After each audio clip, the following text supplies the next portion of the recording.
if she's light-skinned, she's automatically gonna make bread. Like, she can be butt ugly in the face and she's still gonna make bread. I promise you, I've seen it countless times. I've seen it. I get that cash and I flip it, yeah. I get that cash and I flip it. So hello to all my cherry bombs. It is me, Cherry, and I'm back with another video. And today in this video, I want to talk about something that I honestly, I was just thinking about it the other day, and I was like, man, you never made a video as for why you left the club or stopped dancing or anything like that.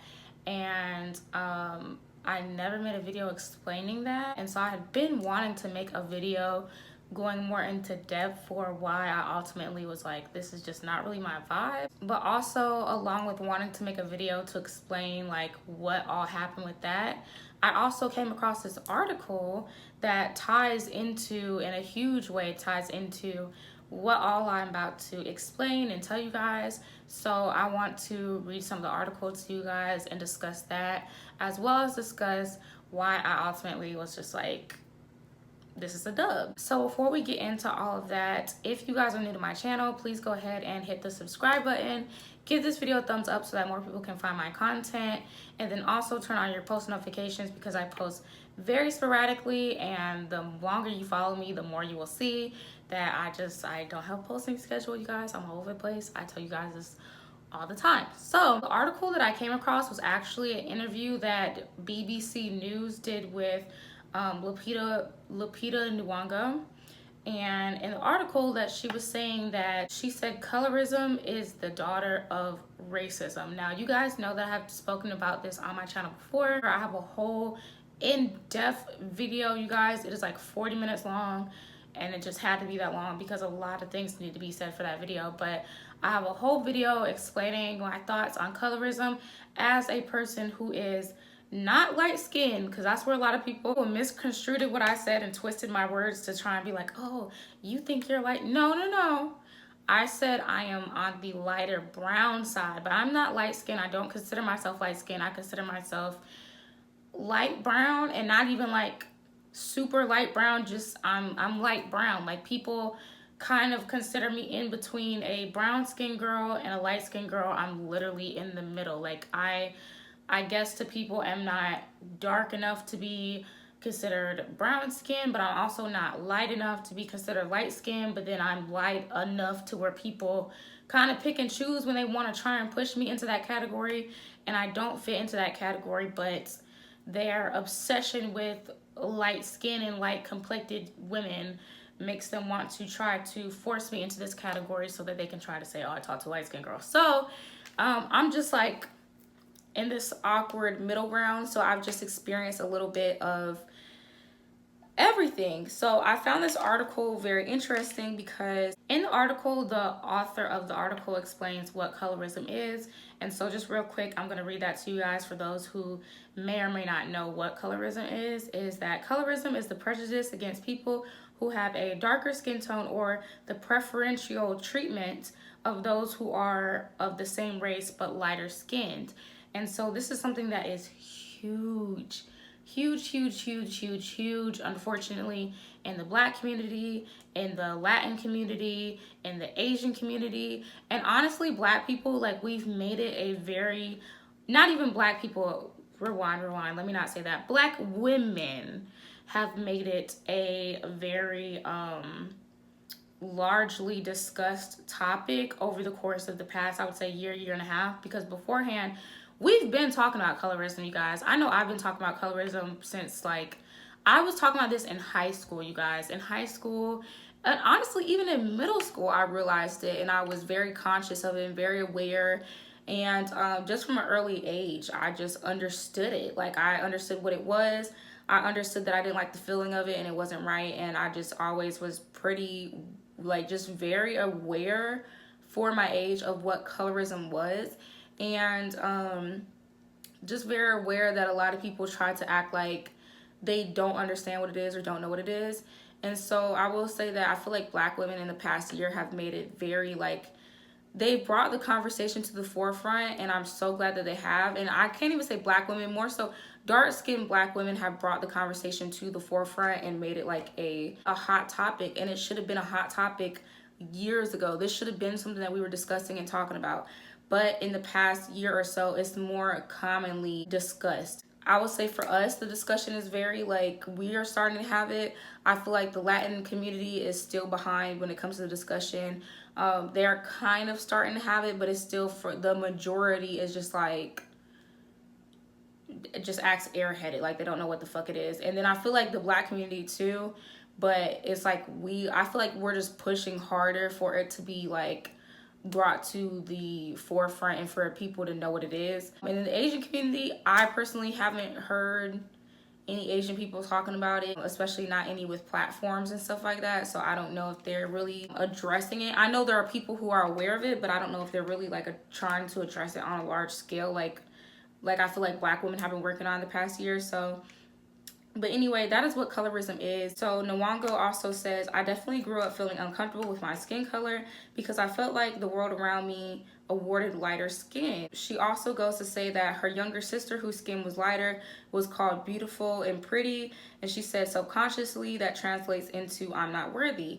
And I do wholeheartedly feel that, because I remember as a kid, in high school, y'all, I don't think I really was comfortable with my skin tone until I went to an HBCU. So my freshman year in college is when I was like, yo, I'm black, my black is beautiful, black don't crack, this is me, take it or leave it, I don't give a fuck, like, baby, it is what it is. But beforehand, like when I was in 9th grade and stuff, or in 8th grade, and middle school was really bad, I would look up, y'all, and this is coming from somebody who's not even dark skinned. This is from somebody in that middle ground who was still experiencing it and noticed it and felt it wholeheartedly. I would look up bleaching soaps, bleaching creams.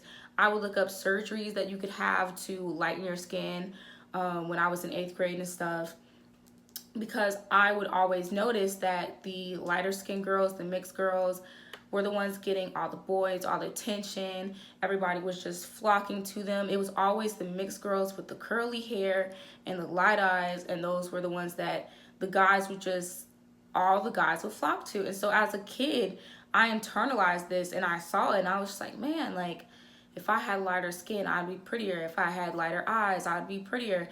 And I'm really glad that I went to an HBCU, because I feel like once I was growing out of that come like, I would say 11th and 12th grade, I was really coming out of that and I wasn't more so feeling like that anymore. But going to HBCU really just like sealed it. And I was just like, you know what? Like, I love the skin that I'm in, but it took me a long time to get there. So I can only imagine the struggle of somebody who is even darker than I am, and society is telling them they're ugly, we don't want you, you're unattractive, you're aggressive, and I can only imagine what that would do to somebody who is constantly being told that, constantly being depicted as the ugly friend on TV, the aggressive one on TV, just like the poor, broke, struggling, and then the light-skinned girls on TV are always like the coming from a rich family, everybody wants them, they're so desirable, and all this other stuff.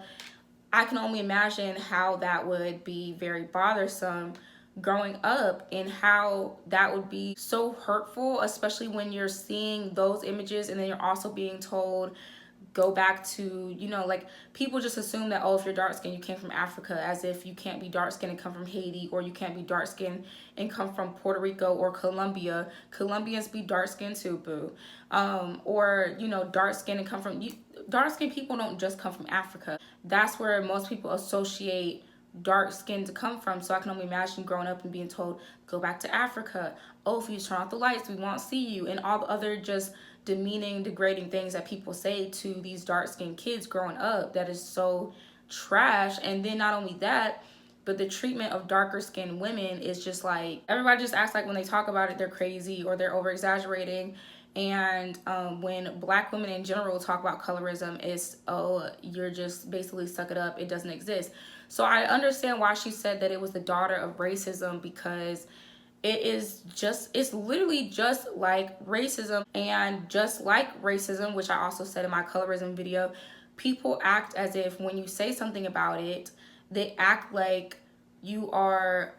it's not that deep, you're tripping, it doesn't exist. They literally, people have every reason under the sun for why you shouldn't feel some type of way about the clear and blatant difference in treatment between somebody who is my skin tone or darker than me and somebody who is literally, as people like to say, high yellow, light bright, like, you know, any racially ambiguous or light-skinned women, the treatment is completely different. So she said that, and then the Wango also went on to say, she basically was saying that she became more aware of colorism when she was moving to the US than when she was in Kenya.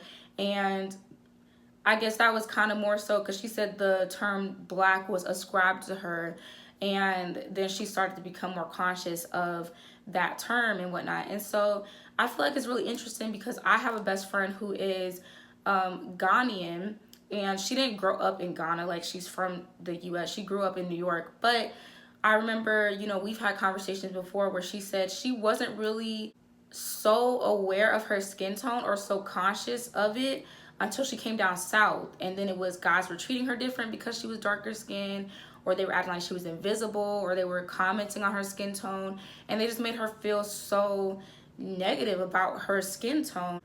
I think up in New York, like, of course racism still exists and colorism exists and stuff, but it's nowhere near on the scale it is when you come down south and it's like so deeply rooted down here. Which kind of leads me into part of what I want to talk about too, which is why one of the reasons, not the only reason that I left the club, but one of the reasons that I was just like, you know what, I'm over this, is because I feel like when it comes to the strip club, which is also a reason why I made my video a while back about dancing in the South.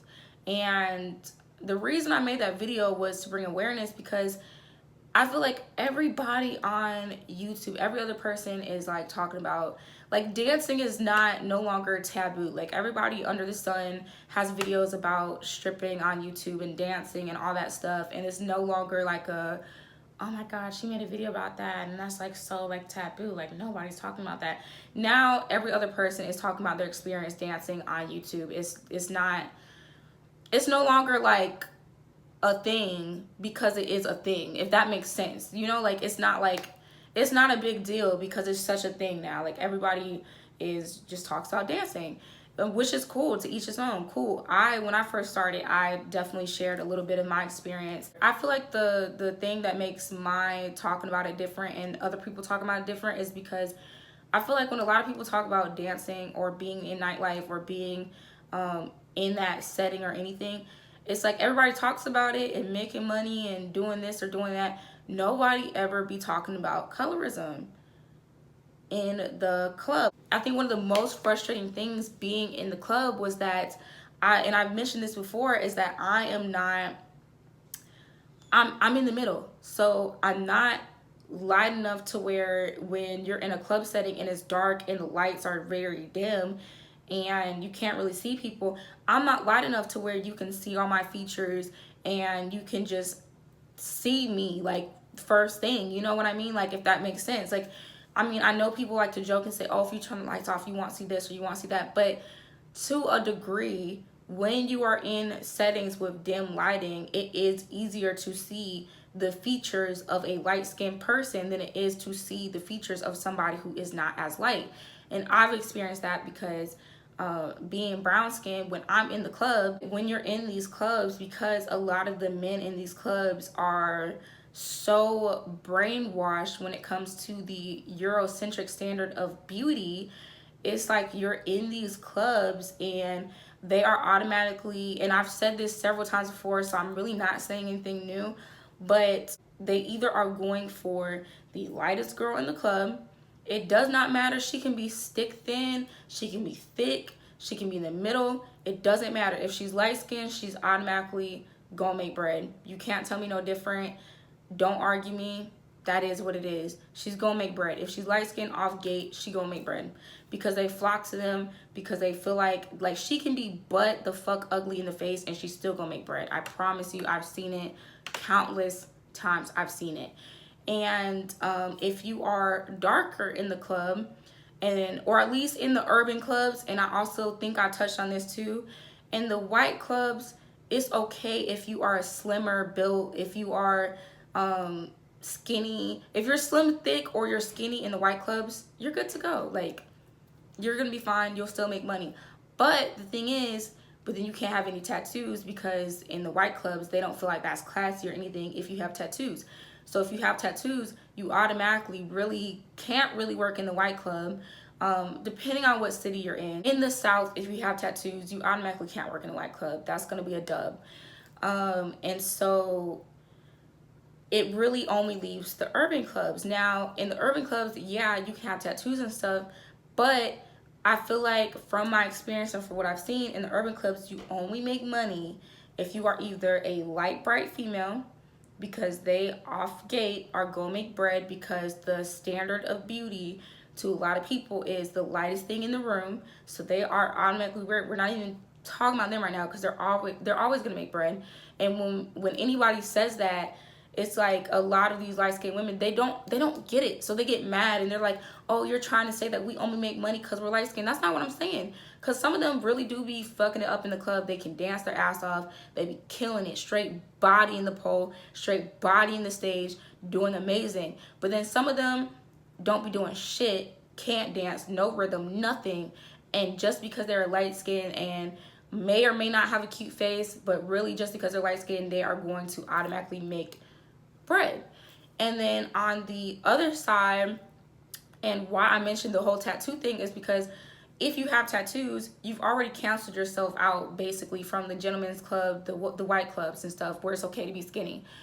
If you are brown skin or dark skin and you work in a club that is urban, you have to have a fat ass. And I've said this countless times before, and that's one of the things I got tired of, because it's like, okay, the light-skinned girls are allowed to be any shape, any size, can or can't dance, whatever. They make bread regardless.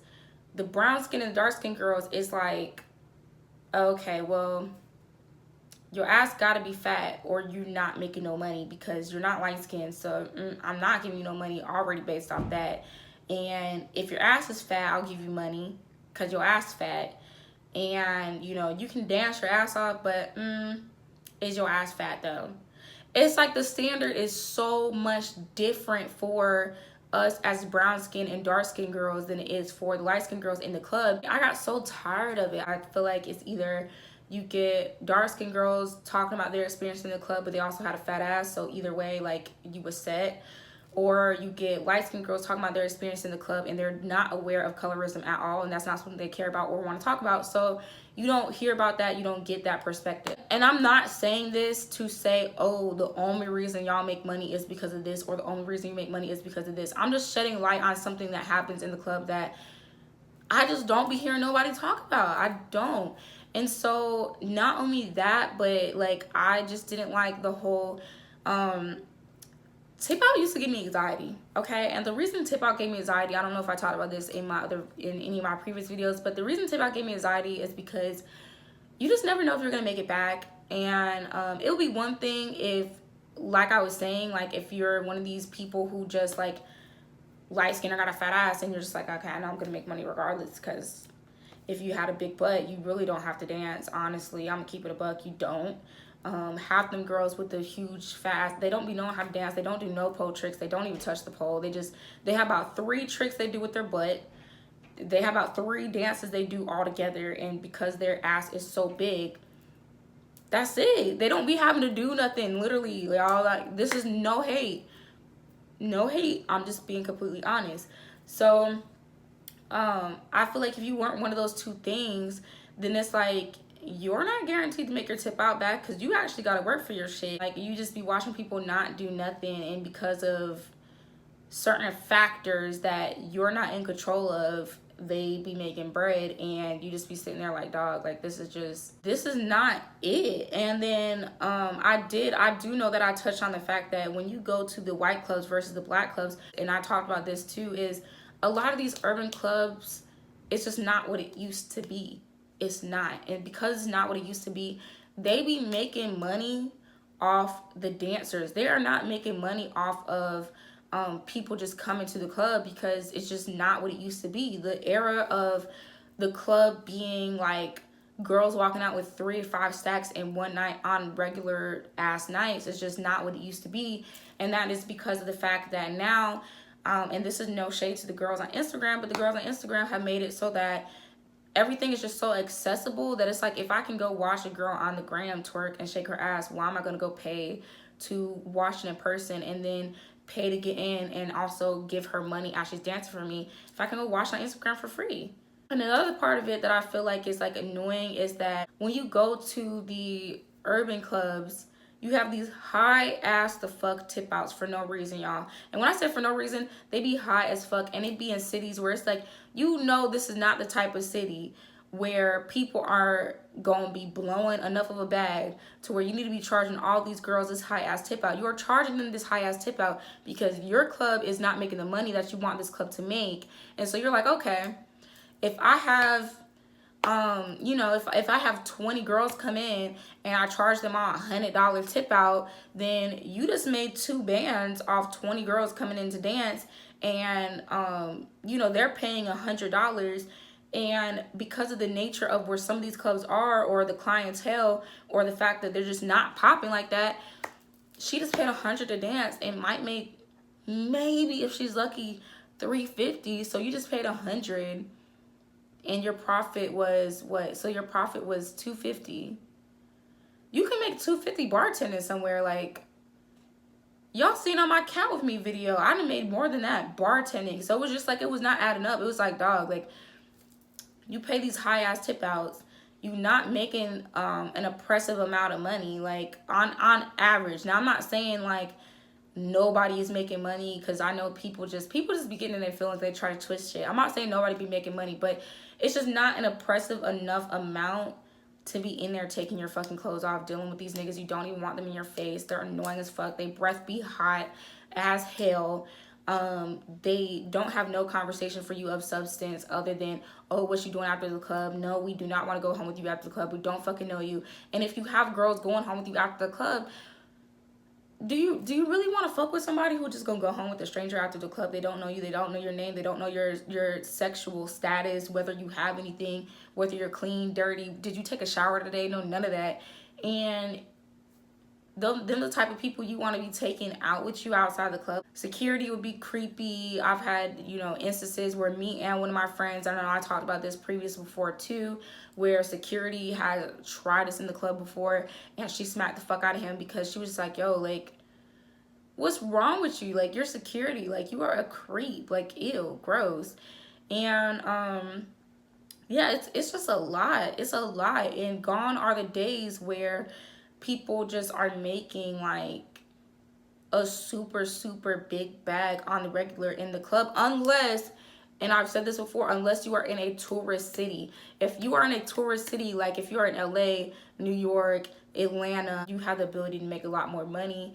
And when you're not in a tourist city and you're trying to do that shit, it's frustrating, because it's like these clubs know that you're not in a tourist city, and because they know that, that is why they be trying to get over on the dancers, because they're not making the money that they want to make.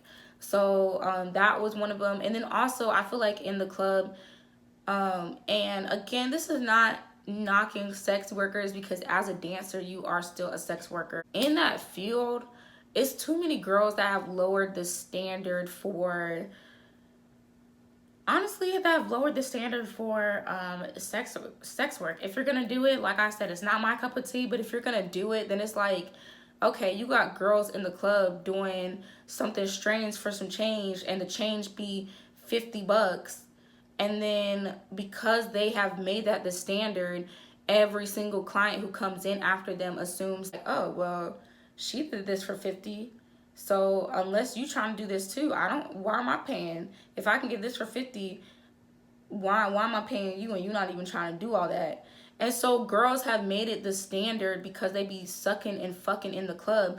They have made it the standard to basically get sucked or fucked in the club, to the point where it is so, I feel like it's so much harder for the girls who not on that type of time to get money, because, and I'm not saying it's impossible, I'm just saying it's harder, because the standard is these people are coming in here and these niggas expect you to be doing something strange for some change, for not even no bread. And because there's so many girls that will do it, it's like if you don't do it now, they be looking at you as if like it's like they be looking at you like, oh, like, why are you even here if you're not about that, if you're not gonna do that? And it's like, why are you here if that's what you're looking for? You need to be on somebody's corner. You need to be on somebody's corner. If you're looking for somebody to take home and have sex with, you need to be on somebody's corner. You don't need to be in here, because that's not what this is for. And if you on the corner, I'm not knocking you. I'm just saying, like, if that's what you're gonna do, you can be on the corner and then let the dancers be in the strip clubs. Like, don't bring that corner shit in the strip club, because it's like that makes it so much harder for people who are not on that type of time to make money. And then not only that, it's like, in the event that a girl were going to let a guy pull her out of the club, if you gonna let a guy pull you out of the club, why would you let him pull you out of the club for $50, $100, $200? Baby, if he gonna be pulling you out of the club, you need to make it worth it. And you need to be like, okay, well, you want 2 or 3 stacks, because that is what you would have made that night, and he's getting in the way of you working, so he needs to pay you for your time and the time that you would have made at work. It don't matter if you wouldn't really have made that much at work. That's how much you need to be saying that you would have made and up, and then you be like, okay, well, now you can go outside the club. But it be girls that would just settle for any little amount of money because the strip club isn't what it used to be, and because they're trying to make this crazy amount of money, and because the club isn't what it used to be, it's like they be willing to do anything to make this crazy amount of money, and they have made that the standard. And it's just like, sis, if you gonna do a little suck, at least get your money, sis. Like, you doing a little suck for $200, like, you could got a regular job for all that. For real, so is that. I just feel like that's, I don't know. I just feel like it got OD. Because when you got people that come into the club and get mad at girls for not wanting to suck and fuck because that has been made the literal standard, I feel like that's a whole issue within itself. Like, why is that what you automatically feel like is going to happen in the club? Because so many girls have done it before that you feel like it is weird if a girl doesn't want to do it, because so many people do. That's another thing I was like, nah, I ain't got time for this. So it's just like people just being like, just broke boys coming to the club and just being like broke boys, and just, oh God, why did you come here? I just feel like the days of it being worth dancing are just like, it's a dub. Unless you live in a tourist city. Again, unless you live in a tourist city, I feel like it is a dub. It is frustrating. Again, if you're not light skinned, or if you don't have a fat ass, because the requirement, if you're brown skin or dark skin, you have to have a fat ass. You have to, in the urban clubs at least. And in order to not be in the urban clubs, you need to be slim, and then also not have any tattoos, because it's okay for white girls to have tattoos, but you cannot have tattoos. So it's just kind of like, if you don't fit any of those categories, it's just like, it's not impossible. That's not what I'm saying. But I just noticed that it's just so much more that you have to do as somebody who does not fit into any of those categories. And it's annoying. And I was just tired of it. Like, I was just tired of it. Tired of those high-ass tip-outs for whack-ass nights. They be knowing the night's gonna be whack. And you come in here and you spend all this money, and you're just like, dang, like, I literally only made my money back. Or dang, I made $50 more or $100 more than I spent to come be in here. And if that's the case, if I was only going to make $100 profit, $50 profit, I could have been anywhere else. Like, it's like, if that's the case, you might as well be bartending somewhere, and at least you not having to do all the extra shit, and you can still come home with, $300, $400 in a night. Like, you might as well. So those are just some reasons why I ultimately was like, this is not for me. I'm over it. I don't want to do this no more. And why I just decided to step away from that lifestyle. And if you don't have to do it, don't. And yeah, colorism is alive and well, and people try to ignore it. And all in all, I know this is probably weird that I tied these two videos together because Lupita has got nothing to do with nightlife, but I was already planning to talk about colorism in the strip club and why I stopped dancing, and then I just happened to see the article. So that's my story, you guys. Hope you all enjoyed this video. Please like and comment down below, and I will see you in my next one.